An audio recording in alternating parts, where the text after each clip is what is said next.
Story 1. Sister convinced our entire family to skip my wedding during her divorce by lying that I ruined her marriage. Now my parents want to share my baby with her because she's infertile.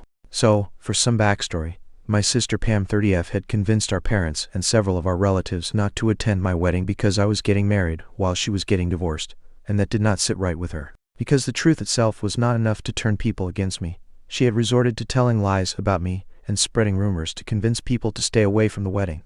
I 27F am in my second trimester of pregnancy right now, and my husband and I recently announced it on social media, which is how my parents and Pam found out about it. They reached out to me to mend things after almost 3 years of no contact. Their reason? Pam is infertile and unfortunately cannot have babies of her own. She has undergone several rounds of IVF so far, but none of them have yielded any results for her. Currently, she wants to keep trying because she doesn't think that adoption or surrogacy is the solution right now. They reached out to me because they feel like, because I'm having a baby, it would be good for me to fix things with my sister so she will be able to spend some time with a baby who is indirectly linked to her by blood. They said that it would be good for me as well because the baby could have 2 mothers this way, and I would also have some help. My parents just wanted to play happy family right now because Pam cannot have a family of her own. It's as simple as that. I was able to see right through their fake niceness on the phone call, so I told them that I was not going to agree to their plan. It was totally deranged of them to expect me to agree to something like this. The fact that they had even thought that I would consider accepting them back into my life and allowing Pam to play mother and child with my future kid was just crazy talk. I told them if they wanted to make things right with me, they should have had the right intentions at least, and should have wanted to mend things, because I'm their family, and they had treated me badly not because I'm having a baby, and they want Pam to have a plaything. They took offense at that and told me that they were just offering to make things right, because they knew that I would need all the help that I could get once I had the baby, and Pam was willing to volunteer for her future niece or nephew so she could spend more time with the baby. They insisted it was all perfectly innocent, so I had no reason to be so harsh. But I told them that I was the mother, and I already had all the help that I needed from my husband and in-laws. I advised them that if they had found it easy to stay no contact with me so far, I would suggest they do so in the future as well. And here's where I might have been the H. I told them that there was a reason why Pam could not get pregnant, and maybe the reason was that a terrible person like her would never make a good mother. After that phone call, I received a lot of messages from my parents and a couple of relatives, and of course from Pam herself. All of them have been telling me that I need to apologize because what I said was a horrible thing to say, and I don't need to kick people when they're already down. But the problem is, I still remember whatever happened before my wedding, and I really resent Pam for whatever she did, so it's difficult for me to feel sorry about what I said. For context, Pam had already been married for 2 years when I was getting married. She and her ex-husband had been together for 3 years before they got married, and she had always known that he wanted a child-free lifestyle. It was one of the first things that she had mentioned to our parents when they had been dating for a year and had actually started discussing their future. I remember being in the room at the time, but as usual, they were pretending that I wasn't there and going on with their conversation without me. That's another thing. Pam and I have never gotten along right since our childhood, but she has always been the darling daughter of our parents. We used to fight a lot when we were little, but with time, we just learned to ignore each other. So, that's what she was doing while she was telling our parents that he wanted a child-free lifestyle, but she knew for a fact that she wanted kids in the future. Eventually, it was decided that they would discuss this again when they got married, and hopefully by then she would have been able to change his mind. Unfortunately, she hadn't been able to change his mind, and when she started pushing him to have kids, they started fighting a lot. Whenever we would have family dinners, she would be very upset and constantly keep talking about how hard it was to stay with him. But I thought it was her fault for marrying a man who was not on the same page with her, and had made it very clear to her in the beginning. She was the one who had believed that she would be able to change his mind, but now that she wasn't able to do that, she had no right to blame him. Of course I didn't say any of that, because I knew that it would just lead to more drama. Anyway, after a couple of months of trying to convince him, I heard from my parents that Pam had moved back in with him indefinitely and had left her husband's house, because they had had a huge blow-up fight, and at this point, there was no return from it. At the time, my husband and I had just started paying the deposits for our wedding since we had been engaged for a couple of months. We had been together for almost 4 years before that, and we had honestly only been waiting to be in recent places in our respective careers before we got married. But we had been ready for marriage for quite some time before that, so when my parents informed me that Pam and her husband were heading for divorce, they also told me that they wanted me to push back my wedding indefinitely because they did not want me to hurt my sister's feelings by getting married around the same time that she was getting divorced. It was already difficult enough for her because now she had to put her plans of having a baby on hold as well, and she really wanted to be a mother. They wanted me to spare her feelings by not getting married, and that was probably the most insensitive and stupid thing that they had ever tried to do at that point. Obviously, I said that I was not going to do any of that, and I was getting married with or without Pam's support. She and I were never close anyway, so I didn't care how she felt about my wedding. But my parents did not like the idea of me not prioritizing their darling daughter's feelings over my wedding and told me that if I did not postpone it, they would not be attending either. That was really hurtful and shocking for me because I knew that they had a soft corner for Pam, but I didn't know that they would be ready to do something like this for her. However, I made my peace with that too, and I told them that they were free to do whatever they wanted. That should have been the end of it. But Pam decided that she was not happy about me getting married, and took it upon herself to make sure that the rest of the family did not attend my wedding either. At first, she was only telling people that it was insensitive of me to be getting married while she was going through something so horrible, trying to gain sympathy. But most people only sympathized with her. They did not actually say that they were going to not attend my wedding. So she realized that she had to step up her game, as she wanted people to actually actively boycott my wedding. And, like I said, since the truth was not controversial enough, she decided to start spreading rumors about me. She started telling people that I was the one who had been convincing her husband to leave her because apparently I was jealous of her, and I couldn't stand the fact that she was going to become a mother before me. The rumors themselves were quite ridiculous because I had never been friends with her husband. I don't think she would have even married him if he had been close with me at any point. But I don't know why, for some reason, people started to believe it. She even started telling them that I had been rubbing it in her face all along how I had manipulated him to leave her and convinced him that he had a better life waiting out there for him. Apparently, it was also my fault that he did not want to become a father, because I was the one who had told him that a child-free lifestyle was the way to go in this generation. It was all a bunch of lies. I had hardly ever interacted with my brother-in-law while he had been married to Pam, but I guess she lied with such conviction that people started to believe her, and when I sent out the invitations, many people declined. I already knew why they were declining, since a couple of cousins and other family members who had been on my side had told me what Pam had been saying about me. So I was not surprised to see that nobody had mentioned any reasons. The only family members of mine who had been present at my wedding were a handful of cousins and a few others. Everyone else was either a friend or a coworker, but the attendance of the bride's side of the family was just sad. I remember being very upset about all of this in the weeks leading up to the wedding, and I knew that I could talk to people about the truth and try to tell them, but they had already made up their minds, and a couple of them had even blocked me. Besides, it would just be my word against hers, so I didn't even bother. Thankfully, on the day of the wedding, at least I had my husband, my friends, and my in-laws to cheer me up, and they made sure that I had so much fun that I hardly even cared that so many members of my family were not attending. But even then, just because I had fun on the day of my wedding, it doesn't mean that I have forgiven Pam for what she did back then. What she did was crazy and cruel, and it was very typical of her to make sure that I was not happy just because she wasn't able to get her way about something. That's just how she had been right from our childhood.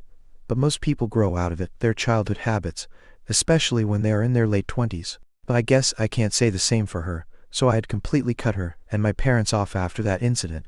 I started resenting them even more a year later when I ran into Pam's ex-husband for the first time after their divorce. I remember my husband and I had been out for lunch one day, and there we saw Pam's ex-husband having lunch with a couple of his co-workers.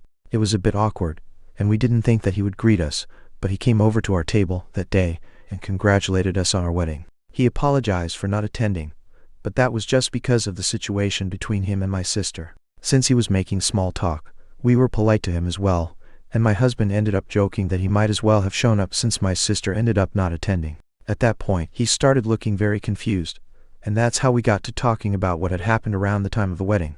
Apparently, she had kept pushing back the dates of the mediation session to delay the whole divorce process, and the excuse that she had been using was that she was too busy with my wedding prep. This is why her ex-husband had looked very confused when he found out that she hadn't even attended. He himself had been quite shocked that she was taking such an interest in my wedding all of a sudden, but he didn't want to confront her and outright accuse her of trying to delay the finalization of the divorce because she was scared of leaving him, so he just dealt with it as patiently as he could.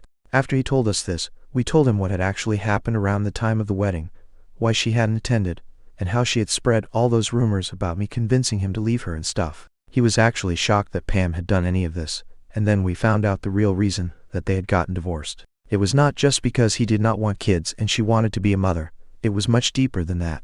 We knew that they had been fighting for months over this topic, and her ex-husband told us that after a while, he had started considering her perspective as well, which almost changed his mind. But then, on the day that he decided to talk to her about it, she told him something that made him change his mind about being with her in the first place.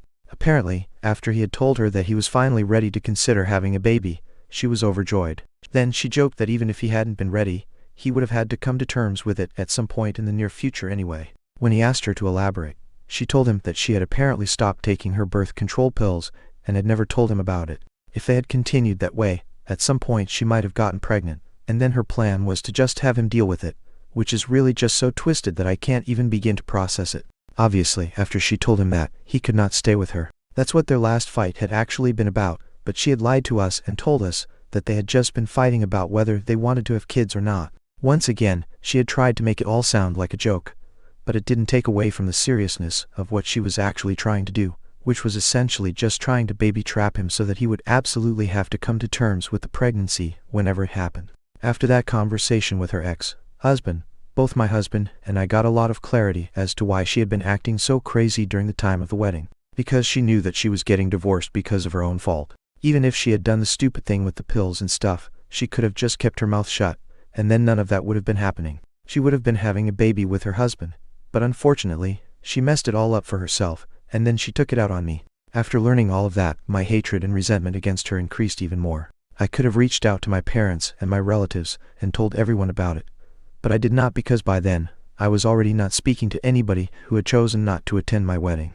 Honestly, at that point, I just wanted to move on, so I decided to keep my mouth shut and go on with my life. But anyway, my hatred for her runs deep, and honestly, that's the real reason why I don't really feel sorry about what I said. To be honest, I really do believe that it's a good thing that she has not been able to become a mother so far, because I seriously doubt that with her psycho tendencies, she'll be able to do a good job of it.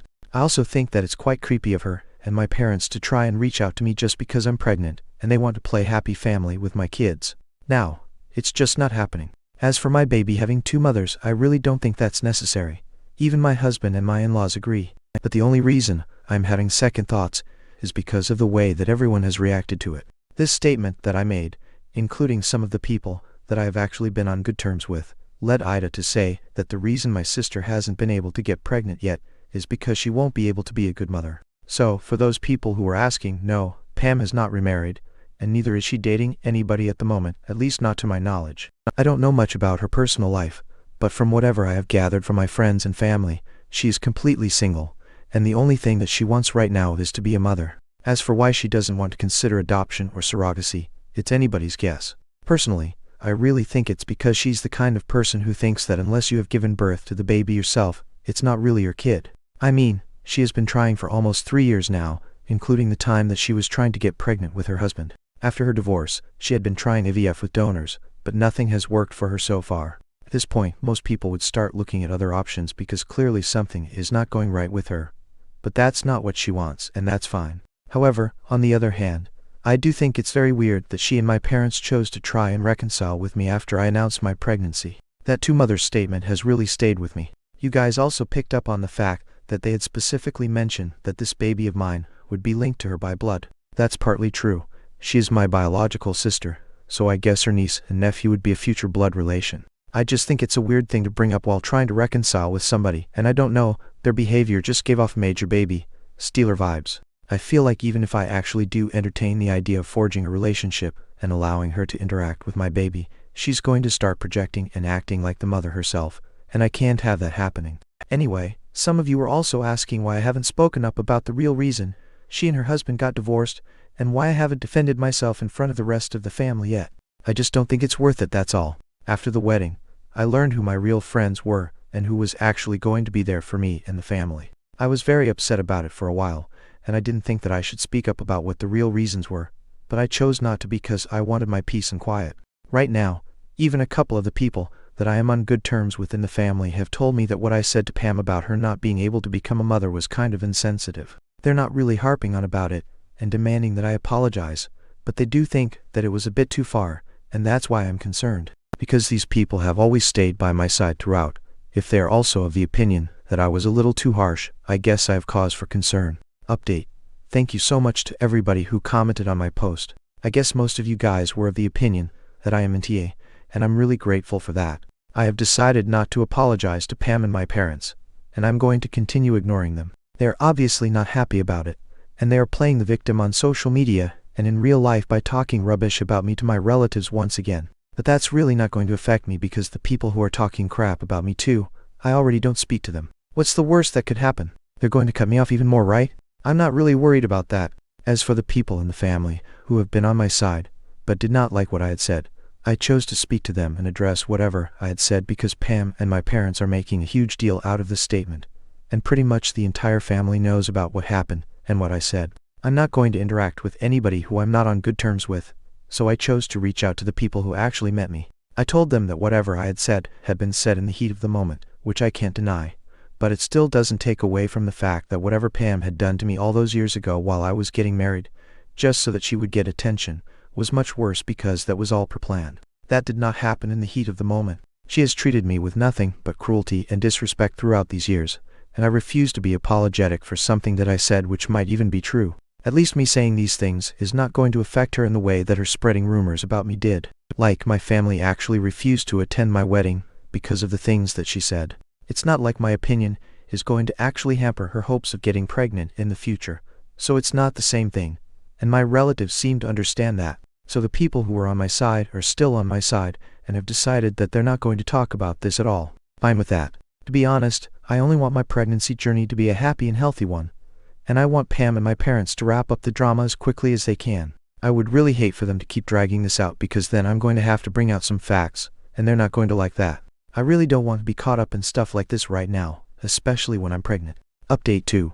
So, it has been 2 whole weeks since I last spoke to my parents on the phone, and 2 weeks since they have been playing the victim and telling everybody in the family about what I said. They have been begging everybody to boycott me, to never speak to me again, and to encourage even the people in the family who are currently on good terms with me to cut me off. Basically, they want their entire family to ostracize me, but as I said, I was able to manage to sort things out with the people who were on good terms with me, so they haven't been able to succeed. Obviously, they did not like that, so they took to posting on social media against me. While they haven't mentioned me by name, I know that most of their posts are about me. They've been talking about a particular person in the family who has always tried to ruin people's lives, who has always been jealous of Pam, and that's why I made fun of her infertility. While they were posting about these things, I didn't really care because I knew that none of that was true. Then recently, they posted that I had been the one to ruin Pam's marriage, and that really got to me because, once again, they were spreading the same lies that they had around the time of my wedding. This time, I decided to hit back. I spoke to my ex-brother-in-law. We haven't really kept in touch, but we do wish each other on birthdays and holidays, so at least we are on speaking terms. I filled him in on everything that was going on and I asked him if it would be fine with him for me to post about the situation, and he told me to go ahead. So I did. I posted about what Pam had tried to do and the real reason behind their divorce, and now the drama has hit the ceiling.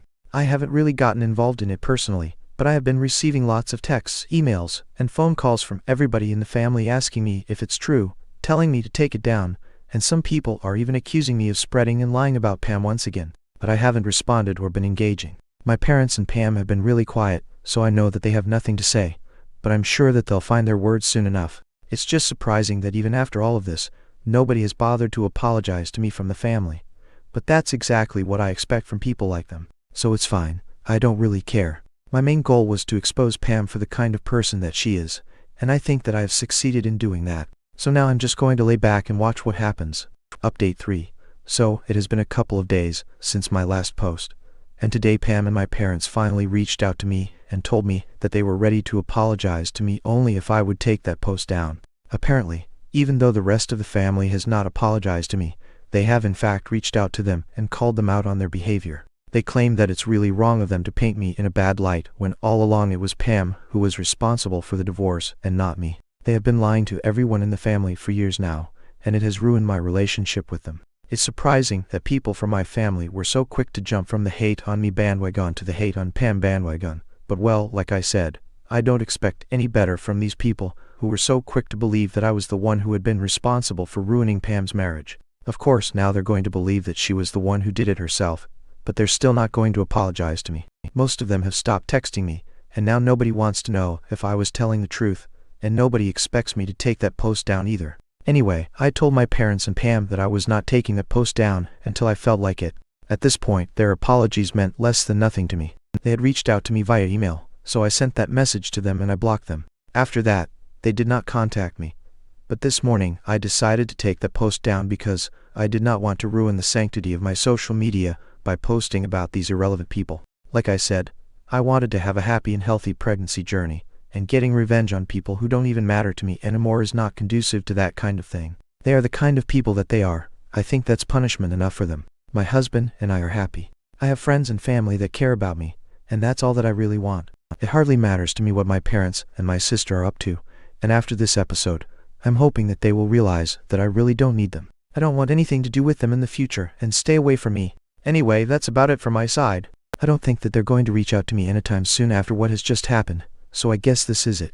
Thank you to everybody who has responded to my updates, supported me, and advised me on my posts. That really means a lot to me. Story 2. Parents stole my $100K college fund to buy my entitled sister a house, and they laughed at me when I threatened to sue them, saying, "With what money?" So, I did this to make them beg. I, a 17-year-old female, am supposed to start college 4 months from now, but the college fund that my grandparents had left me, my parents are refusing to hand over that money so they can help my older sister, Lo, a 25-year-old female, get a house with her boyfriend, Tom, a 27-year-old male. Lo has always been very special to my parents for some reason, and I have always been treated very differently compared to her. When I was younger, it didn't really strike me as odd that Lo, in spite of being older than me, was always being coddled by our parents, but I was expected to deal with stuff on my own. However, as I got older, I started to realize that they clearly had their priorities in order, and I was always going to come second to her. I made my peace with that eventually because it's not like I had a choice, since we were not really close to any of our other family members. Both my parents had families in different states, and we rarely ever saw these people, including my grandparents. However, I knew for a fact that my paternal grandparents had pulled money to fund my college education. My grandfather passed away around 3 years ago, and last year, I also lost my grandmother. According to the joint will that had been left, my grandparents decided that it would only be executed after both of them had passed away. So, we found out last year that they had left a bunch of money to me for my college fund. It's not like they hadn't left anything to my parents or my sister. My parents received their entire estate, and my sister got all the jewelry, which was all really expensive. My grandparents liked to live well, so whatever we received, I think the division of their assets was fair enough because I got the money, and everybody else got other stuff that they could sell and get the same kind of money. However, since I'm not 18 yet, I wouldn't be able to receive my share, and they had entrusted my parents with it. I don't blame them for that. Of course, they had no idea what was going to happen. They didn't even know that my parents were not the kind of people that they portrayed themselves to be because, in front of friends and family, they always acted like we were one big happy family. But it was just me who knew the truth. That they definitely preferred Lo over me, and no matter how much they acted like everything was great, that was not how it actually was. So naturally, my grandparents had no doubt that my parents would do the right thing, and I never thought that it would be worth it to discuss my home life with anybody, so they couldn't have found out about my bad relationship with them either. Anyway, my parents had been put in charge of the trust until I turned 18, and they decided to use that to their advantage and take the money away from me just so they could help their daughter pay for a house. I did not even find out about it until recently when I asked my parents about the funds because I had already started applying to colleges, and soon enough, I would have to cough up the money so I could confirm my spot in whichever college I would get into. At first, they kept telling me that they would talk to me about it when it was time for me to go to college, but I could relax for now. Somehow, I kept getting this feeling that there was something that they were not telling me, so I kept pestering them, and eventually, they told me that they had transferred all the funds to my sister since she was in the process of buying a home with her boyfriend. For context, Lo is a kindergarten teacher, and her boyfriend is a zookeeper, so their budget isn't a lot, but for some reason, they think that they should go for a very fancy kind of house in a nice neighborhood because it's a lifetime investment for them. In my personal opinion, if they can't afford a house right now, they should just stick to the rented apartment that they live in, and maybe when they have saved up enough money on their own, they can start thinking about buying a house and committing to a lifetime investment. But since they cannot afford it, I think it's ridiculous for them to be taking the money that rightfully belongs to me. Obviously, I lost my temper when my parents told me what they had done, and I told them that I needed the money back instantly, and that I wouldn't rest until I knew that all the funds had been returned. I remember the figure that my grandparents' lawyer had quoted, and I even have it written down somewhere. I'm not going to mention the exact figure, but it was quite a sum, and it would have been enough to get me through college and cover all the basic expenses.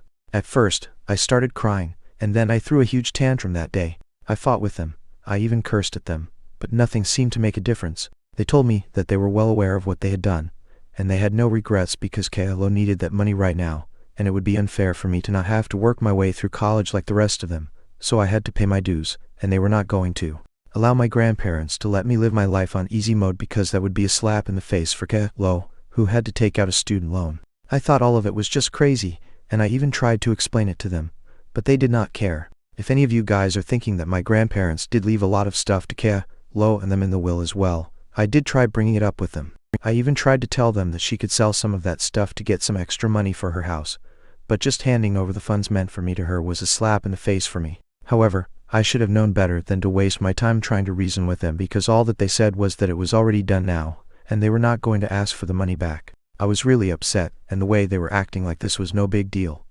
They were being so nonchalant about this whole thing that towards the end, I started cursing them out. I even said that I was going to sue them, and I definitely had the grounds to file a suit against them because they had been trusted with the duty of keeping that money safe until I turned 18, and then I could utilize it. But here they were, completely wasting it. When I said that, my parents just started laughing, and they asked me, and I quote, "With what money?" I don't think I had ever felt more humiliated in my entire life than I did in that single moment, because it just reminded me of how powerless I was since I was so dependent on them. I also started regretting never having spoken to anybody else in the family about how they had treated me their entire lives simply because I did not think it was that much of a big deal. It's not like they used to be violent. They were just emotionally distant from me, and also because I didn't want to come back home and suffer even more for having spoken up. But then, I started thinking about how things might have been different, and my grandparents might not have trusted my parents if they had known how they actually were with me. After that last argument, and the way they had taunted me, I decided that I was going to leave because I had had enough. It's not like I didn't have any money at all. I had been working part-time at a store, so I had been saving for the last couple of months. I decided that I was going to use that money and just leave my house. I didn't really have a plan. I just thought that I was going to stay out until the money ran out, and then I would just wing it. But I felt like any place, even park benches, would be better than staying at home with these people. Another thing that I decided was that I was going to finally speak up and try to get some help from the rest of the family, even though I was not particularly close to them. I think that was the best decision that I could have made. After that fight, I gathered all my things that I could pack in my backpack, and I left the house. I went straight to my best friend's place, and I told her parents that I just needed a place to crash for a couple of days, so they agreed to let me live with them. Thankfully, I told them about the entire situation, and after I was done that night, I decided to reach out to a few relatives. My dad was a single child, but he did have a couple of cousins, so I reached out to them asking for help. I didn't know what to expect, but the next morning I got a call back from one of my uncles. He's the older son of my grandfather's older brother. He's significantly older than my dad, and has a lot of respect in the family because of his age and also because he is in the military in a relatively high-ranking position, so it's also better the social standing that he has. He has a lot of respect and influence in the family, which is why knowing that he was on my side here was a huge deal. He had responded to my message on Facebook and given me his contact info so I could speak to him directly, and the second I saw that, I called him immediately. We had a short discussion where I filled him in on everything that was going on. He did not tell me exactly what he was going to do. He just quietly heard me out and told me that he would deal with this now. But until then, I would have to live away from my parents. I was already doing that, so that was not a big deal. I waited for a couple of hours, and later that day, I realized that my uncle had stayed true to his word and dealt with the situation like he had said he would, because in the evening my phone started buzzing nonstop since my parents kept trying to contact me either by calling or by messaging me. I did not pick up any of their calls, but I did read their messages, and from what I gathered, apparently my uncle had managed to get in touch with a lawyer, the executive of my grandparents' will, and now he was going to make sure that he filed a lawsuit against my parents for misappropriation of the funds that they had been entrusted with. It has been specifically mentioned in the will that those funds were to be used for my education, but they had obviously not done that because otherwise, I would not be complaining.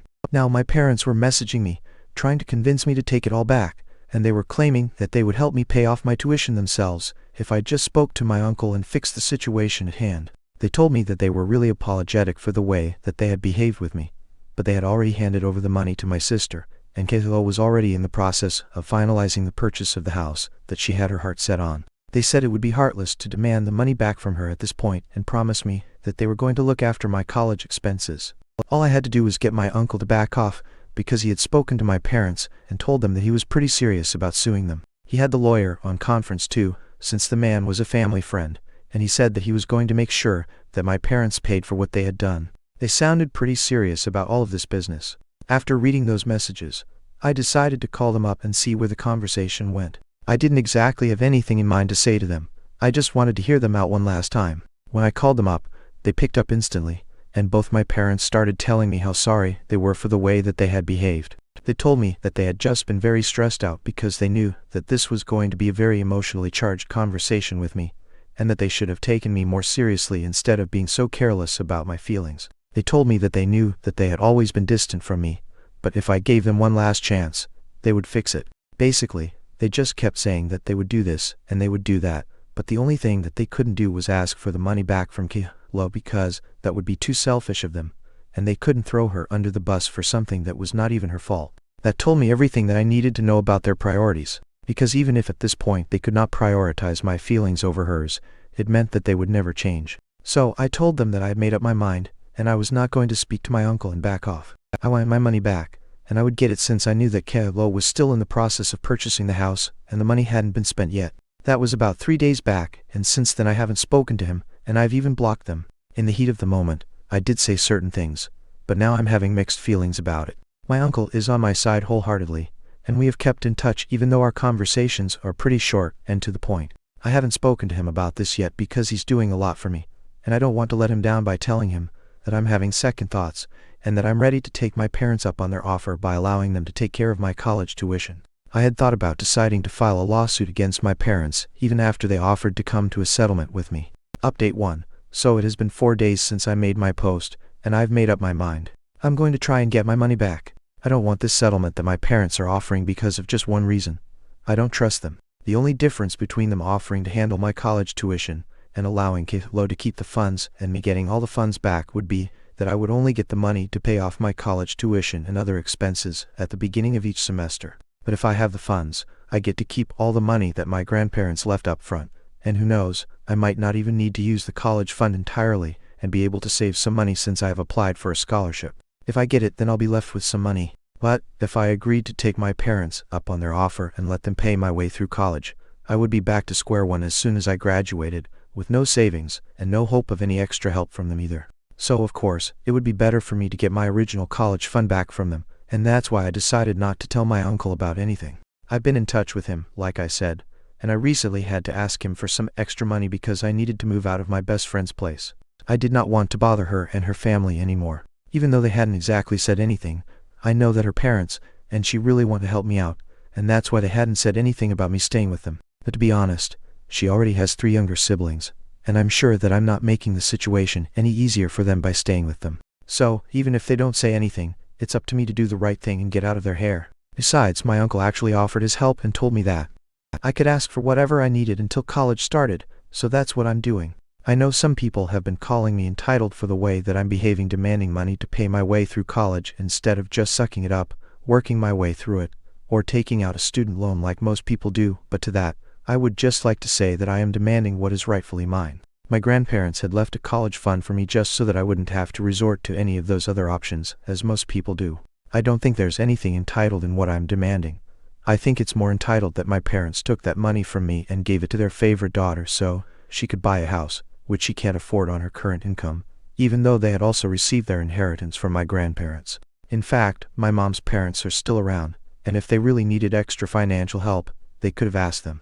I'm sure they would have been glad to help because, judging by the way my maternal grandfather sent me an email telling me that I was being a brat and acting really spoiled and entitled after he found out from my mom that my uncle was helping me sue my parents, he definitely had strong feelings about this situation. I obviously blocked that email address without even replying because my maternal grandparents are not even close to me in the first place, and I don't need to learn jack from them, so they can keep all their lessons in morals and ethics to themselves.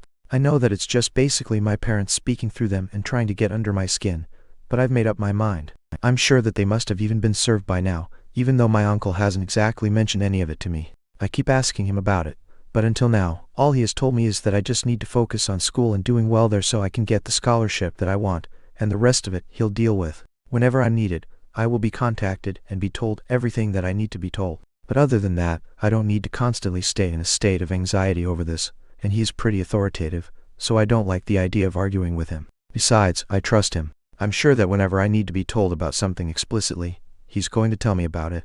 I am sure there is a reason why he hasn't been keeping me in the loop constantly, and I guess in a way it is kind of relieving because otherwise, I would constantly be worrying about this and wouldn't be able to get anything else done. I think he understands that, and for once, there is somebody in my corner that I can rely on, so I have no complaints about the situation.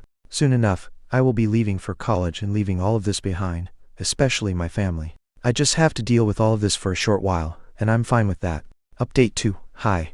So, it's been a week and a half since my last update, and 2 days ago, I moved into an apartment that my uncle arranged for me through a few connections. I'm going to have to share it with a roommate who is slightly older than me, but she is really nice and knows my story. My uncle is covering the rent, but I'll have to pay for groceries. He told me that he could cover all of that, but he wants me to learn financial discipline, and I think it's a good idea because I do have some savings and a part-time job, so paying for my share of the groceries, I can manage to do. Besides, he's already doing so much for me that I think this is very little that he's asking me to do.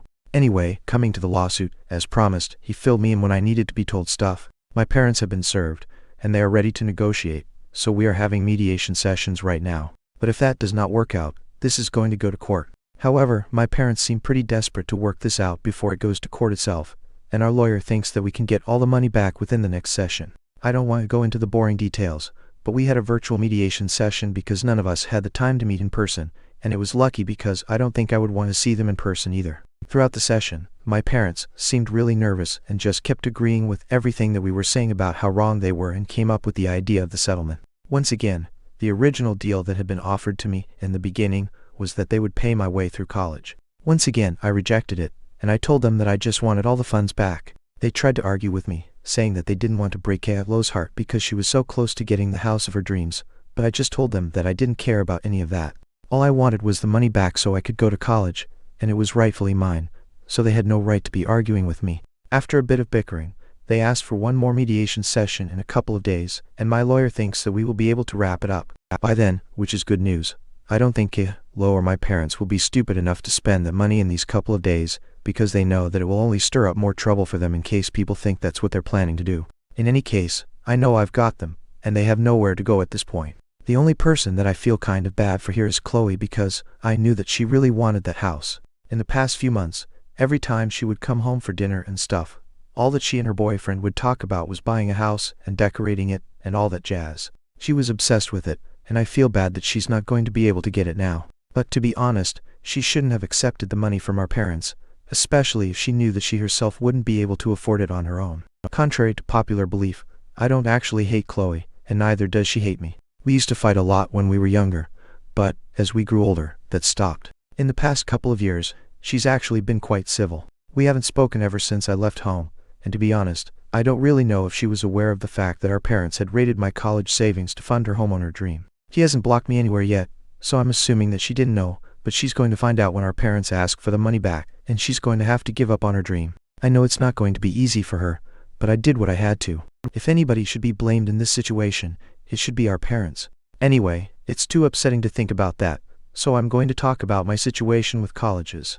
I have received emails from a lot of places, and I've been accepted into most of them, but I'm still waiting to hear from this particular college that I had in mind. It's my first choice, basically, and I really want to get a scholarship there. I'll be fine with it even if I don't get a scholarship, but I just want to hear back from them. So far, I've only been told that I've been waitlisted, but I'm keeping my fingers crossed. It's quite close to where my uncle lives as well, so I'll be able to drop in whenever I please since it's just a 4-hour drive. My uncle and I have grown closer over the past couple of weeks, and it's really nice because his own kids are too grown up and are busy with their own lives. So, I guess it's good for both of us since I never had a parental figure in my life to take care of me, and he probably misses his kids as well. He's quite gruff on the surface, but he's totally soft on the inside, and I know that because a couple of days back, he was checking up on me, and he told me that if I wanted to, I could come stay with him and his wife during semester breaks and holidays and stuff.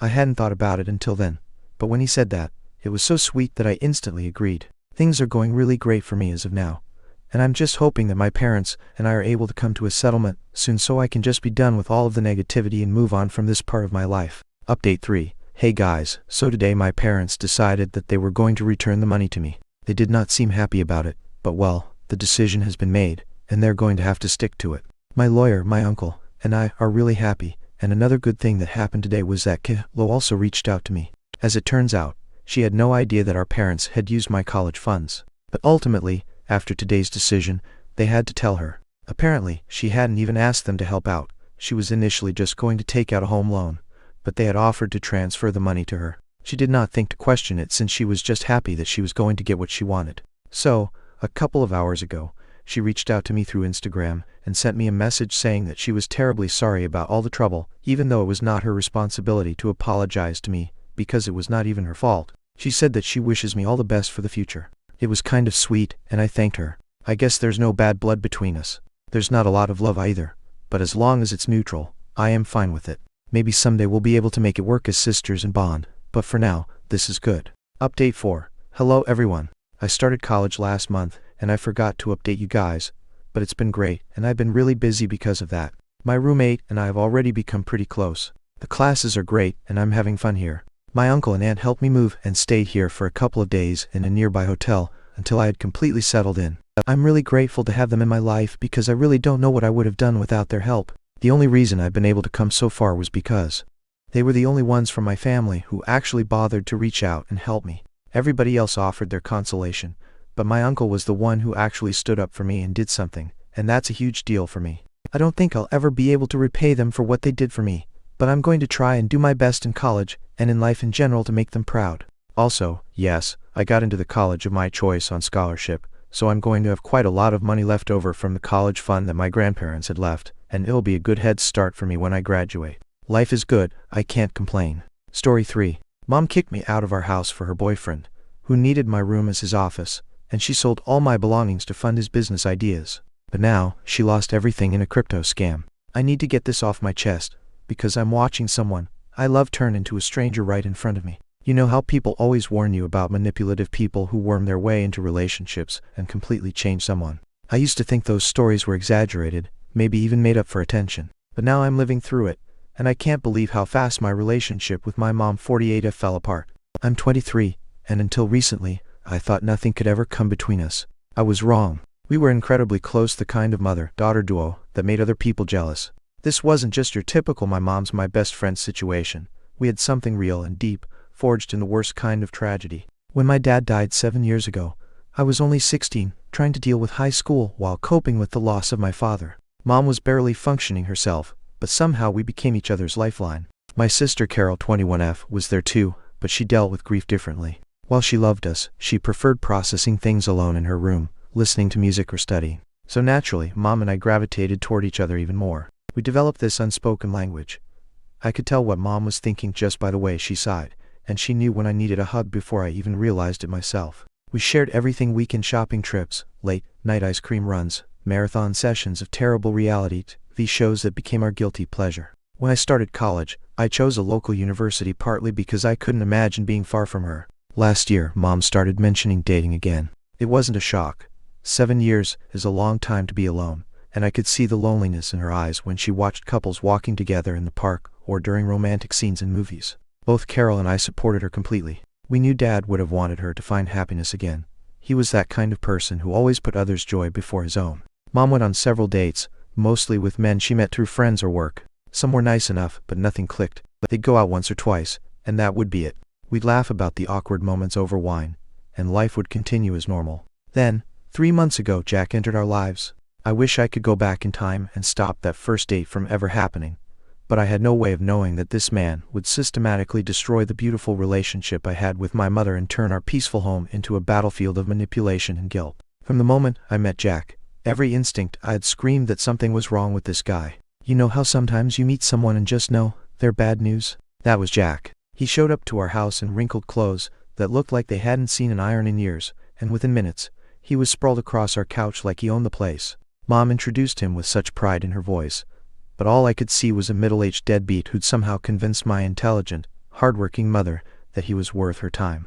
The red flags were everywhere. He didn't have a job, claimed he was between opportunities, and kept talking about these mysterious business ventures that were supposedly going to make him rich. I'm not stupid. I know what unemployed with no prospects looks like, and Jack was the dictionary definition. I really tried to give him a fair chance, mostly because I hadn't seen my mom smile like that since before Dad died. She was practically glowing in those first few weeks, always humming to herself and fixing her hair more often. I kept telling myself that maybe there was something special about him that I just couldn't see, but that optimism died pretty quickly when Jack started treating our house like his personal hotel. He would show up unannounced and stay for days at a time, emptying our fridge and leaving beer cans everywhere. Mom would leave for work in the morning, and Jack would still be in his pajamas, stretched out on the couch with bags of chips and energy drinks scattered around him. He'd still be there when she got home, in the exact same position, except now he'd be surrounded by even more mess. The worst part? He'd expect her to clean it all up, and she actually would. This successful woman, who raised 2 daughters and ran her own department at work, was suddenly picking up after a grown man who contributed absolutely nothing to our household. The more time passed, the more Jack made himself at home. He had a favorite spot on our couch that had practically molded to his body shape. TV was always blaring some mindless reality show, or he'd be scrolling through TikTok with the volume turned up way too loud, laughing at videos while I tried to work from home. He never bought groceries or contributed to bills, but he sure had no problem sending my mom to the store for a specific brand of beer or asking her to order takeout. I couldn't walk through my own living room without having to navigate around his feet propped up on our coffee table or dodge the mess of snack wrappers he left everywhere. When I'd try to talk to Mom about it, she'd wave it off with excuses like, he's networking or he's researching investment opportunities. But I never once saw him do anything that looked remotely like work, hunting or business planning. The only thing he was investing in was making our couch permanently smell like beer and cheap cologne. I tried everything I could think of to make my mom see what was happening. I'd point out how he never contributed to anything, how he treated our home like his personal man cave, how he was clearly taking advantage of her generosity. But she had an excuse ready for everything. He's going through a rough patch, she'd say, or he just needs someone to believe in him. I gave him chance after chance, hoping maybe he'd prove me wrong, but months went by and nothing changed. If anything, he got more comfortable being useless. The guy wasn't even pretending to look for work anymore. He'd openly brag about how he was too smart for regular jobs and how he was waiting for the right opportunity to come along. Meanwhile, my mom was working overtime to support his lazy lifestyle, and he didn't show an ounce of guilt about it. I started trying to approach the situation more diplomatically, thinking maybe if I showed interest in his plans, he'd reveal just how empty they were. So I'd casually ask about his job search whenever he was sprawled on our couch, usually surrounded by his usual mountain of empty beer cans. Big mistake. These simple questions would trigger these long, nonsensical monologues that made me want to bang my head against the wall. He'd lean forward, beer in hand, and start talking about his latest sure thing. Sometimes it was cryptocurrency. Other times it was some vague tech startup idea, or my personal favorite, his plan to become a social media influence consultant, despite barely being able to work his own phone properly. The most infuriating part was how he'd act like he was sharing some profound wisdom with me, like I should be taking notes or something. He'd go on these endless rants about how the system was designed to keep visionaries like him down. Rich, coming from a guy who hadn't submitted a single job application in months. He had this whole conspiracy theory about how traditional employment was a scam, and how people like himself, proclaimed geniuses who couldn't be bothered to hold down a regular job, were actually the smart ones. He'd wave his beer around, getting more animated as he talked about how the school system had failed him because he was too much of an independent thinker to conform. Meanwhile, I'm sitting there thinking about how this independent thinker couldn't even independently buy his own groceries. One evening, after listening to him ramble, for what felt like hours, about his latest $1 million idea, some ridiculous app that would definitely revolutionize something or other, I finally snapped. I had just gotten home from a long day at my actual job, only to find him in his usual spot, already several beers deep into another one of his rants. He was going on and on about how he was too intelligent for regular employment, and I couldn't take it anymore. I asked him the obvious question: if he was such a genius, why couldn't he manage to find even a basic job? The look he gave me could have curdled milk. He launched into this condescending speech about how corporations only want mindless drones who follow orders, not innovative thinkers like him. The irony of this man who spent his days watching TikTok videos and mooching off my mom calling anyone else mindless was apparently lost on him. What happened next showed me just how far gone my mom was. She came storming into the room and started yelling at me, defending this leech who was bleeding her dry. This was my mom, the woman who had always been my biggest supporter, my best friend, the person who taught me to stand up for myself and never let anyone take advantage of me. Now here she was, screaming at her own daughter for daring to question her unemployed boyfriend's delusions of grandeur. The last time she'd raised her voice at me like that was when I was 12 and had snuck out to a friend's house without telling her. Now she was treating me like I'd committed some horrible crime just for pointing out the obvious about Jack. I stood there in shock, watching my mother transform into someone I barely recognized. This wasn't the strong, sensible woman who raised me.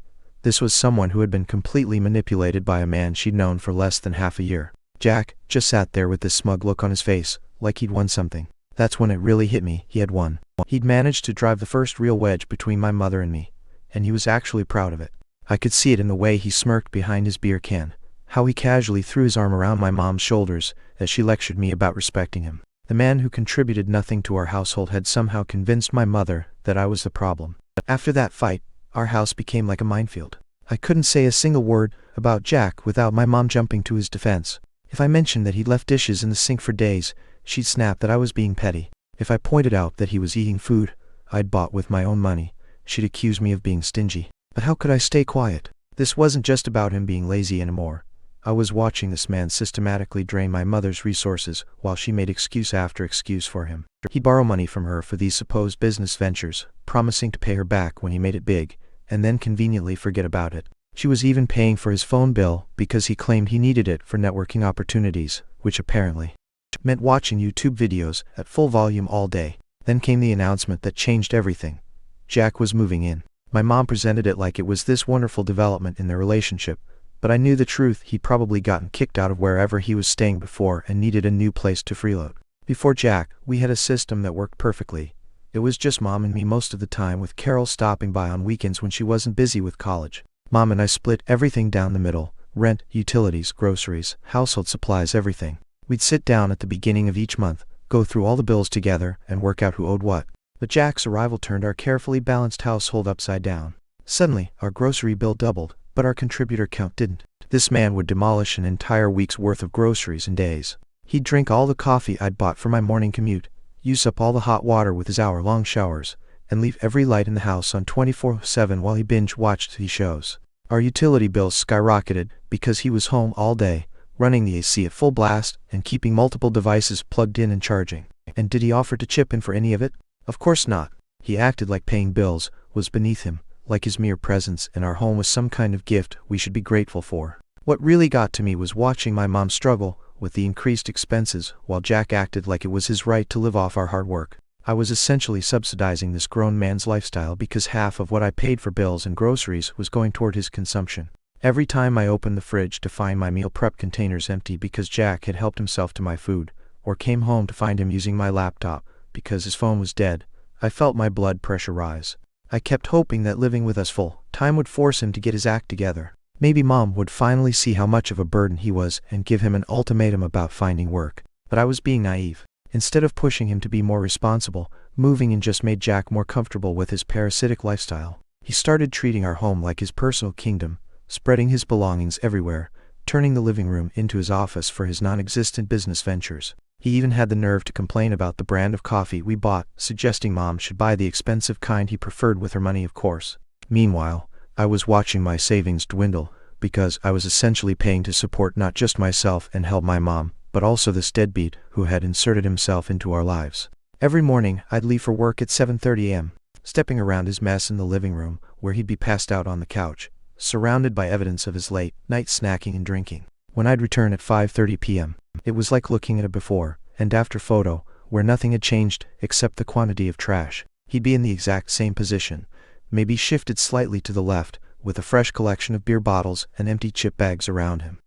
He would be playing some mind-numbing reality show, and he'd barely acknowledge my existence except to ask if my mom was coming home soon, probably because he wanted her to pick up more beer on her way back. The worst part was watching my mom come home tired from a full day of work only to immediately start cleaning up after him, like she was his personal maid. She'd pick up his beer bottles, wash his dishes, and even do his laundry when he'd finally change clothes after wearing the same thing for days. This was my breaking point. I couldn't stand watching this man treat my mother like a servant while he contributed absolutely nothing to our household. After a particularly rough day of coming home to find he'd somehow managed to dirty every dish in the kitchen making himself a snack, I decided it was time for a serious conversation with my mom. I waited for a second Saturday morning when Jack was still sleeping off his usual Friday night drinking session. Mom and I used to have our coffee together on Saturday mornings, one of our old traditions that Jack had mostly ruined, but I managed to catch her alone this time. I had everything planned out in my head, all the points I wanted to make about how unfair this situation had become. I showed her our utility bills from before and after Jack moved in. They nearly doubled. I broke down our grocery expenses, pointing out how we were spending more money, but somehow had less food in the house than ever.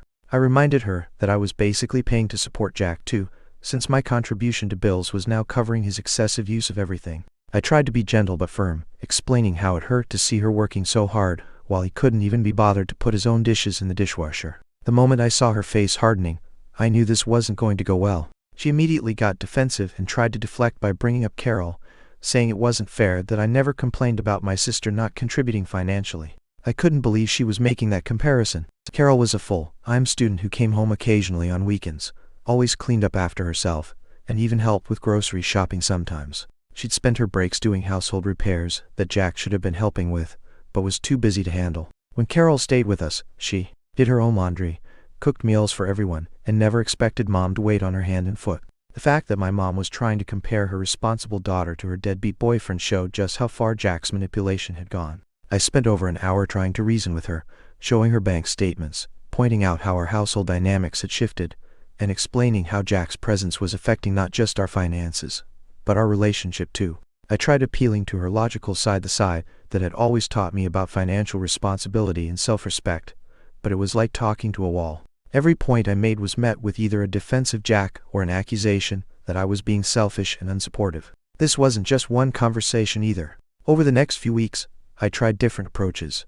I attempted to discuss it when she seemed in a good mood, when we were out shopping together on the rare occasions Jack didn't tag along, and even once when she mentioned being worried about money. Each time I thought maybe this would be the moment she'd see reason.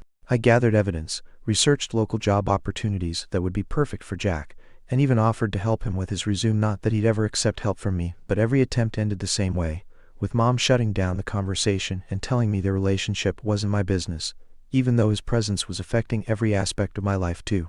My final attempt to talk to my mom about Jack turned into the conversation that would destroy our relationship forever.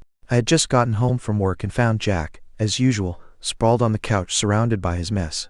Mom was in the kitchen making dinner for him, of course, and I decided to try one last time to make her understand my concerns. At the moment I started talking about Jack's unemployment and his constant freeloading, she completely lost it. It wasn't just anger. It was like 7 months of Jack's manipulation came pouring out all at once. She started screaming about how I was trying to ruin her chance at happiness, how I was being selfish and controlling. According to her, I was just a jealous daughter who couldn't handle seeing her mother with someone new. She threw everything at me: how I was immature, how I was trying to keep her lonely, how I needed to grow up and accept that she deserved love. Then, apparently Jack had been telling her stories about how I was treating him. He claimed I was constantly hostile, that I made him feel unwelcome in his own home. Funny how it became his home when he wasn't paying a cent toward it, and that I was deliberately trying to drive him away. I stood there in shock as she listed off all these supposed offenses I'd committed against precious Jack. According to him, I slammed doors when he was around, made rude comments under my breath, and gave him dirty looks. The reality? I mostly just ignored him, because I couldn't stand watching him take advantage of my mother. But Jack had spun this whole narrative about me being this terrible, hostile person, and my mom had bought into every word of it. What hurt the most was how easily she believed him over me. This was the woman who had known me my entire life, who had been my best friend, my confidant, my support system through everything. But now, after just 7 months, she was taking the word of this unemployed freeloader over her own daughter. Every time I tried to defend myself or explain that Jack was lying, she'd cut me off with another accusation.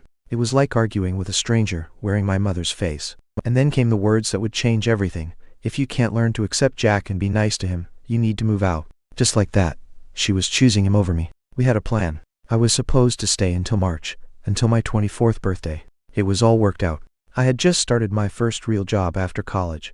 The pay was barely enough to live on, and we had specifically agreed that living at home while I saved up was the smart financial move. But now in November, with barely any savings and winter coming on, she was telling me to get out because I wouldn't play nice with her unemployed boyfriend. The worst part? This was exactly what Jack wanted. In just 7 months, he had managed to turn my mother against me so completely that she was willing to throw her own daughter out into the cold. All those years of love, trust, and friendship meant nothing compared to the lies of a man who contributed nothing but empty promises and beer bottles to our household. I'd been replaced by someone who hadn't even been in our lives long enough to know what my mother's favorite flower was or how she took her coffee in the morning. The more my mom talked, the clearer it became that this wasn't a spontaneous decision. The way she had all these rehearsed responses ready, how she kept using phrases that sounded exactly like something Jack would say, it was obvious that they had discussed this before. When I brought up our agreement about March, she dismissed it like it had meant nothing to her, like all our careful planning and discussions about my future had been erased the moment Jack decided he wanted my room. The excuses she gave me were almost worse than the eviction itself. According to her, I was too old to be living at home, even though just a few months ago, she had been the one insisting I stay and save money. She said I needed to grow up and take responsibility for myself. Rich coming from someone who was supporting a fully grown man who spent his days watching TikTok videos. Every time I tried to remind her of our plans, of how we'd worked out this timeline together, she'd cut me off with another lecture about how I needed to stop sabotaging her chance at happiness, as if pointing out Jack's complete lack of contribution to our household was sabotage rather than just stating obvious facts. I tried everything I could think of to reason with her. I showed her my bank account, proving that I didn't have enough saved for first and last month's rent plus security deposit. I reminded her how expensive apartments were in our area, how moving would probably mean having to live in a less safe neighborhood or much further from my job. I even tried appealing to her maternal instincts, explaining how difficult it would be for me to suddenly start living on my own with no preparation. But it was like talking to a wall. She had an answer for everything, and none of those answers involved any concern for my well-being. Then came the final proof that this whole thing was Jack's master plan. Jack needs an office for his business ventures, she announced, like it was the most natural thing in the world. The room I'd had since we moved into this house was going to become an office for a man who hadn't worked a day in his life. He needed my space for his imaginary business, and my mother was perfectly fine with displacing her own daughter to accommodate his delusions. That was when I knew with absolute certainty that this had been his idea all along. He had manipulated my mother into kicking out her own daughter so he could have more space to pretend he was a businessman. The woman standing in front of me wasn't the mother I knew anymore. My mom would have never put a man she barely knew ahead of her daughter's well-being. But Jack had somehow managed to completely rewrite our relationship. In just a few months, in her eyes, I wasn't her daughter anymore, the person who had supported her through Dad's death, who had been her best friend for years, who had helped her rebuild her life. Now, I was just an inconvenience, an obstacle standing between Jack and his latest scheme. He had convinced her that her own daughter's stability and safety were less important than his need for an office where he could presumably continue doing absolutely nothing all day. I've always believed that begging someone to want you just strips away whatever dignity you have left. Looking at my mother that day, seeing how completely Jack had poisoned her against me, I knew that no amount of pleading would change her mind. I wasn't about to give Jack the satisfaction of seeing me break down or beg to stay. I was certain he would have loved that, would have used it as more ammunition to paint me as the immature daughter who couldn't let go. So I just looked my mother in the eye and asked her one final time if this was really what she wanted. When she said yes, without even a moment's hesitation, I felt the last thread of our relationship snap. I had to take time off work, time I couldn't really afford to look at places. Every empty apartment viewed was a reminder of how unprepared I was for this. I'd been responsibly saving money, helping with bills at home, planning for a careful transition in March. Now, here I was in November, frantically trying to find somewhere, anywhere, that would accept a tenant with barely enough savings for a security deposit. Carol was incredible during this time. She skipped classes to help me pack, called apartments for me while I was at work, and tried repeatedly to reason with our mother.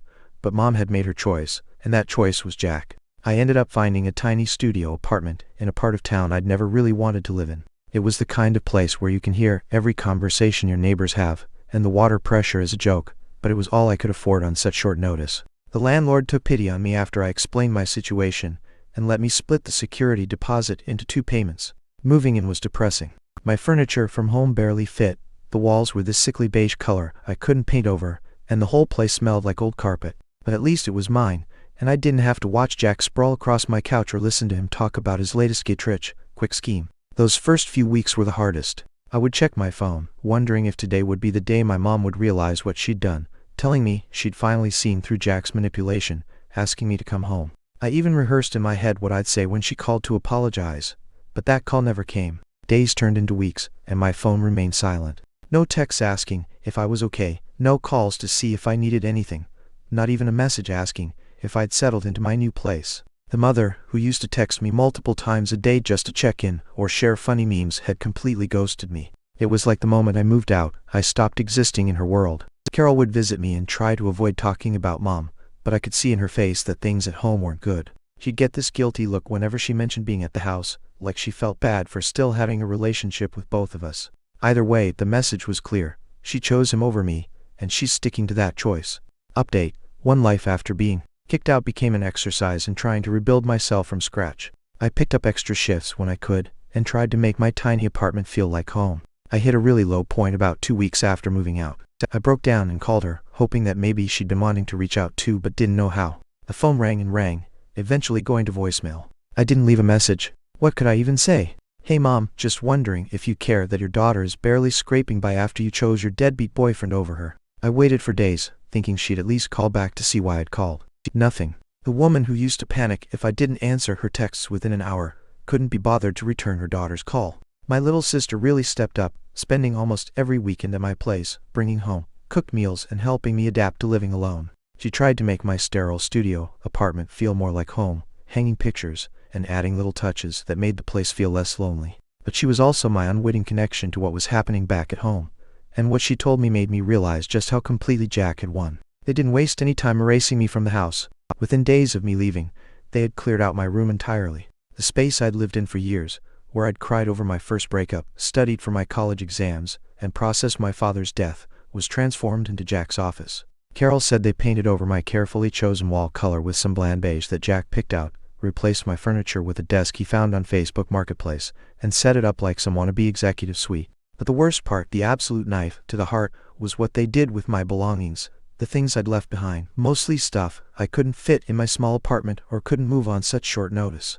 My own mother sold them off like they were nothing. My old bookshelf that Dad had helped me put together when I was in high school sold. The winter clothes I'd been planning to come back for gone, to some stranger on Facebook Marketplace. Even the box of my high school memorabilia that had been in my closet, photos, yearbooks, little keepsakes from that time in my life, all of it sold off or thrown away. Carol said they did it over a weekend, like they were having some kind of a race, all traces of my daughter yard sale. But Mom took all the money from selling my things and handed it straight to Jack for his latest investment opportunity. My childhood memories were liquidated to fund whatever scam had caught his eye that week. The betrayal of it all was almost too much to process. This wasn't just about getting rid of some old stuff. This was my mother systematically erasing any evidence that I had ever lived in that house. After hearing about the yard sale, I had to ask Carol to stop giving me updates about what was happening at home. Every new piece of information was like reopening a wound that was trying to heal. I was working on building my own life, trying to move forward, and hearing about how easily my mother had erased me was making that impossible. She had made her choice crystal clear. Jack was her priority now, and I was just a chapter of her life that she was ready to close. Fine. If she could forget about me so easily, then I would have to learn to do the same. I told Carol I appreciated her keeping me in the loop, but I needed to focus on my future, not on the mother who had so easily discarded me for a man who couldn't even hold down a job. The months following my forced exodus from home became a crash course in adult survival. I picked up every extra shift I could get at work, learned to cook cheap meals that could last several days, and became an expert at finding free entertainment. My tiny apartment slowly started feeling less like an emergency shelter and more like my actual home. The biggest breakthrough came when I landed a new job at a marketing firm. The position wasn't exactly my dream role, but it came with better health insurance and a salary increase that meant I could finally start building an emergency fund instead of living paycheck to paycheck. For the first time since that awful November night when my mom chose Jack over me, I felt like I could breathe. I even started thinking about taking some online classes to boost my qualifications further. Then came the conversation that showed me karma might actually be real. Carol showed up at my apartment one Sunday afternoon, looking uncomfortable and fidgeting with her phone. She had that same expression she used to get when we were kids, and she had to tell Mom about a bad grade. I know you said you didn't want updates about Mom, she started, but I think you need to hear this. Half that Carol, who had respected my no mom updates rule for months, felt compelled to break it, told me this was serious. According to Carol, our mother had done something she'd never done before. She'd asked to borrow money from her college-aged daughter. Not a small amount either. She needed help covering the utility bills that were past due. Carol said Mom had tried to play it off casually, like she just needed a brief loan until her next paycheck. But the request had set off alarm bells. Our mother had always been proud of providing for us, had worked hard to make sure we never went without, and now she was trying to borrow money from her student daughter, who worked part-time at the campus bookstore. When Carol pressed for details, the true extent of the financial disaster became clear. Without my contribution to the household expenses, Mom was struggling to cover everything on her own. But that wasn't the real problem. The real issue was that she wasn't just supporting herself anymore. She was supporting Jack and funding his endless parade of get-rich-quick schemes. He had convinced her to invest in everything from cryptocurrency to drop-shipping businesses to some kind of social media marketing pyramid scheme. Every paycheck, he had a new opportunity that needed just a little more capital to take off. Sometimes it was a few hundred, sometimes more, but it was always something that would supposedly multiply their investment tenfold. The more Carol told me, the clearer the picture became. Jack hadn't just manipulated my mother into kicking me out. He'd orchestrated it specifically to have more control over her finances. With me gone, there was no one to question why my mom's savings were dwindling, no one to point out how each new investment opportunity was just another way for Jack to drain her resources. He had successfully isolated her from the one person who would have called him out on his schemes. The money from selling my belongings had just been the start. Now he had direct access to her entire paycheck, and he was bleeding her dry with promises of future wealth that would never materialize. What made it even more infuriating was how predictable it all was. This was exactly the kind of thing I had tried to warn my mother about. Jack had shown his true colors from the beginning. Carol spent nearly a week trying to convince me to reach out to Mom. She kept saying things like, maybe she'll listen to you now, and she might be ready to hear the truth. I knew better. Nothing had changed, except that now Mom was facing the consequences of her choices. But Carol looked so worried, so desperate for someone to help fix this situation, that I finally gave in. I tried calling Mom first, even though I knew exactly how that would go. Predictably, my calls went straight to voicemail. Same mother, same behavior. She could ignore me just as easily now as she had when she first kicked me out. Carol wasn't willing to give up though. She had always been the optimistic one in the family. So one evening, while we were having dinner in my tiny apartment, she pulled out her phone and called Mom. I listened as they had a normal conversation for a few minutes. Then she said, "Mom, someone wants to talk to you," and thrust the phone at me before I could protest. The moment Mom heard my voice, the line went so quiet I thought she might have hung up. I pushed through the awkward silence, explaining that Carol had told me about the financial situation and that I was concerned. I tried to keep my voice neutral, professional, even like I was discussing this with a stranger rather than the woman who had raised me. I had barely gotten 3 sentences out when the explosion came. Mom started screaming so loudly that I had to hold the phone away from my ear. Her words came out in a furious torrent, all focused on how Carol had betrayed her trust by telling me anything. Then she turned her rage on me. According to her, I was just a jealous, bitter person who couldn't stand to see her happy. She started throwing every personal insult she could think of. How I was alone because I was too difficult to love. How I had never managed to maintain a relationship because I was too controlling. How I was just angry because Jack had shown her what real love looked like. She even brought up my last breakup from 2 years ago, twisting it to fit her narrative that I was just a sad, lonely person trying to ruin her happiness. The whole time she was ranting, I could hear Jack in the background, obviously egging her on. His voice was muffled but distinct, feeding her new angles of attack. It was like listening to a ventriloquist act where you could clearly hear both voices. Every time Mom would pause for breath, Jack would murmur something, and she'd launch into a new tirade. When she started in on how I had always been an ungrateful daughter and how Jack was more family to her than I had ever been, I ended the call. There's only so many times you can let your mother stab you in the heart before you have to walk away. Carol had heard everything. The phone volume had been loud enough that the whole ugly scene had played out in stereo in my small apartment. She sat there with tears running down her face, apologizing over and over for pushing me to make the call. I could see the guilt eating at her. She had genuinely believed that Mom might listen this time, that maybe the financial pressure would have opened her eyes to Jack's manipulation. Instead, she had just given Mom another opportunity to show exactly where her loyalties lay. I told Carol it wasn't her fault, but I was done. Mom had made her position crystal clear again. She had kicked me out, saying I was an adult who needed to handle myself. Well, fine. She was 25 years older than me, with decades more life experience. If I could figure out how to survive on my own after being thrown out with no warning, then she could figure out her own financial mess.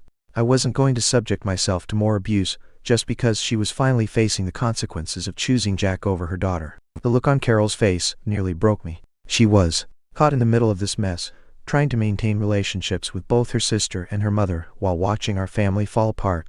I couldn't keep throwing myself against this wall just because Carol wanted to believe Mom could change. Some people don't want to be saved, they just want to drag you down with them. Life settled into a new normal after that failed intervention. Carol became a constant presence in my life, showing up every weekend with groceries or takeout, sometimes just to hang out and watch bad movies together. She'd sleep on my cramped pull-out couch, complain about my apartment's terrible water pressure, and help me slowly transform my small space into something that felt more like home. We grew closer than we'd ever been when we lived together, ironically brought together by the mess our mother had created. Carol never mentioned Mom directly, but I could tell when she'd had a rough weekend at the house. I never asked, and she never told, but we both knew things weren't getting better at home. Then came the evening, when my phone lit up with my mother's number. I had just gotten home from one of the worst days at work, 3 deadlines, a crashed computer, and a client meeting from hell. I was stretched out on my couch, still in my work clothes, trying to decompress when her name appeared on my screen. I rejected the call without hesitation, but she kept trying. Every few minutes, my phone would light up again, 2 calls, then 5, then 8. Each time, I hit reject with a little more force, feeling my heart, one pieces crumbling under this renewed assault. The next morning, I was rushing around my apartment, trying to get ready for work, already running late because my ancient coffee maker had chosen that day to die. My phone rang with an unknown number, and I answered it automatically, thinking it might be the client from yesterday. Instead, I heard my mother's voice coming through the speaker. The sound stopped me in my tracks. I hadn't heard her cry since Dad's funeral. My first instinct was to hang up, to protect myself from whatever manipulation was coming. After all, the last time I'd tried to help, she'd responded by attacking every insecurity I had. But something in her voice made me pause, my finger hovering over the end call button. I should have trusted my first instinct. I should have remembered that crying was just another tool in the manipulation toolbox, right next to guilt and insults. But no matter how much someone hurts you, when you hear your mother crying, some deep-rooted part of you wants to make it better. It's like muscle memory. So I stayed on the line, listening to her sob, feeling my carefully constructed emotional walls starting to crack. I had spent months building up those defenses, teaching myself not to care about what was happening in my old home, learning to live with the knowledge that my mother had chosen Jack over me. But here she was, crying into my ear like she used to when she missed Dad, and I felt myself being pulled back into her orbit against my better judgment. Through her tears, my mother told me a story of financial disaster that would have been comical if it weren't so tragic. Jack had convinced her to invest in some cryptocurrency project he'd found through his online business connections. He'd promised it was the next Bitcoin, guaranteed to make them millionaires within months. My mother, who had always lectured me about being careful with money, who had taught me to save and budget, had fallen for the oldest scam in the crypto playbook, a rug pull. She'd lost everything when the creators of the project disappeared with everyone's money. That wasn't even the worst part. As she continued talking, the true extent of the disaster emerged. Jack hadn't just convinced her to invest their available cash, he talked her into borrowing money from everywhere he could think of. She'd maxed out credit cards, taken out personal loans, and even borrowed against her $401k, all because Jack had promised her that this investment would multiply their money by at least 10 times. He'd shown her floody websites with fake testimonials, connected her with supposed investors who were probably just other scammers, and painted pictures of the wealthy lifestyle they'd soon be living. Now all that money was gone, disappeared into digital wallets they'd never see again, and she was drowning in debt. I sat there in my tiny apartment, listening to my mother sob about her financial ruin, and felt absolutely nothing. Well, not nothing. I felt vindicated. Every warning I'd given her about Jack had come true. Every red flag I'd pointed out had turned into exactly the disaster I'd predicted. I reminded her of all the times I'd tried to tell her that Jack's business plans were nothing but hot air, how I'd warned her that he was just using her for money. "Well," I said, "I assume you finally kicked him out after this disaster." The silence that followed that question said everything. "It's not Jack's fault," she finally mumbled, sounding exactly like the abuse victims who defend their abusers. "He didn't know it was going to be a scam. He lost money too." I had to laugh at that. What money had Jack lost? He'd never had any money to lose. Every cent that disappeared had come from my mother's pockets. I reminded her that real investments come with risk disclaimers, not guaranteed returns. Real business opportunities don't require you to drain your retirement account. But Jack had promised her the moon and stars, had acted like this was a sure thing, and she believed him over her own daughter's warnings. When she confirmed that she was still with Jack, still letting him live in my old room that he turned into his office for his non-existent business ventures, I'd heard enough. I told her plainly that I wouldn't give her a single dollar while she was still with the man who had systematically destroyed her finances.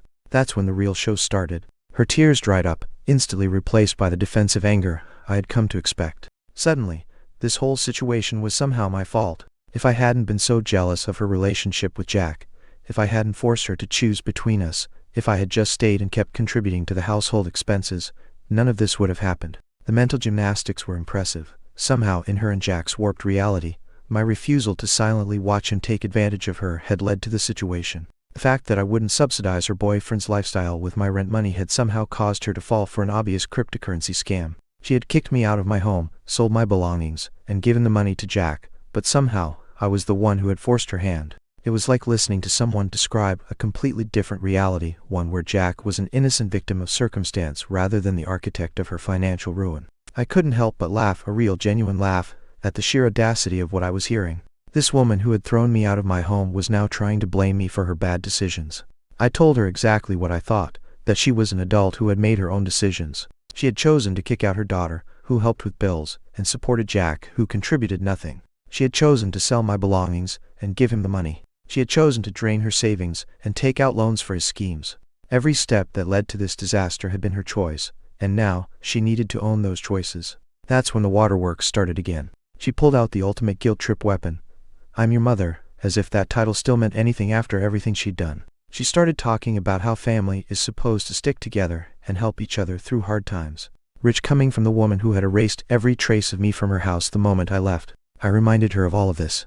Where was this family helps family attitude when she was selling my belongings? Where was it when she was screening my calls for months? Where was it when she was choosing Jack over her own daughter? Now that she needed money, suddenly she remembered she had a daughter. Suddenly family meant something again. But it wasn't just about helping her. Any money I gave her would go straight to supporting Jack too. I couldn't resist one final dig. I'd rather lose everything I have than help that man. Check around in my room. Oh sorry, Jack's office. Maybe there's something of mine that you haven't sold yet. The words came out cold, but they felt good. For once I wasn't the one hurting. For once, I wasn't the one dealing with the consequences of her choices.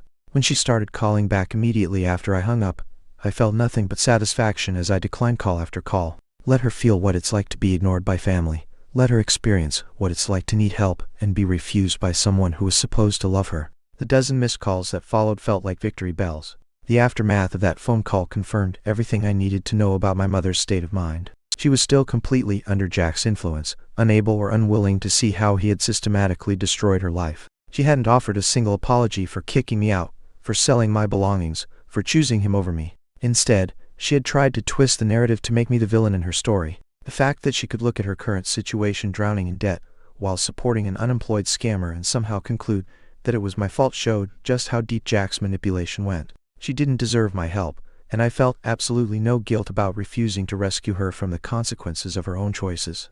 Carol has been caught in the middle of this mess, trying to maintain relationships with both of us while watching our mother spiral further into financial disaster. She never directly criticizes my decision to refuse help, but I can see the worry in her eyes when she visits. She's torn between her understanding of why I can't enable our mother's choices and her natural instinct to want to fix everything.